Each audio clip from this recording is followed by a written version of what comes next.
സഹ്യപർവ്വതത്തിൽ കാണപ്പെടുന്ന അപൂർവ ഔഷധ സസ്യമായ ആരോഗ്യപ്പച്ചയെ ലോകത്തിന് പരിചയപ്പെടുത്തിയ ആദിവാസി സംഘത്തിലുണ്ടായിരുന്ന ഈച്ചൻ കാണിയെ 55 വനത്തിലെ ഗുഹയിൽ മരിച്ച നിലയിൽ കണ്ടെത്തി.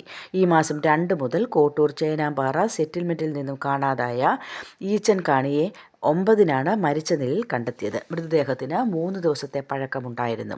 പാറക്കൂട്ടത്തിന് സമീപത്ത് നിന്ന് കീടനാശിനിയുടെ കവറും വസ്ത്രങ്ങളും ലഭിച്ചതായി നെയ്യാർ ഡാം പോലീസ് അറിയിച്ചു. വിഷമുള്ളിൽ ചെന്ന് മരിച്ചതായാണ് പ്രാഥമിക നിഗമനം. സംസ്കാരം നടത്തി.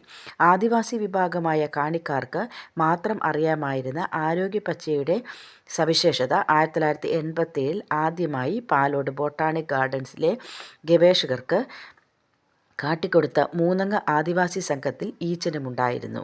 ചോനാമ്പാറ സ്വദേശികളായ കുട്ടിമാത്തൻ കാണി, മല്ലൻ കാണി എന്നിവരായിരുന്നു സംഘത്തിലെ മറ്റുള്ളവർ. മാത്തി, കരിമി എന്നിവരാണ് ഈച്ചൻ കാണിയുടെ ഭാര്യമാർ. മക്കൾ അമ്മു, നിർമ്മല, പ്രിയങ്ക, അഞ്ജന.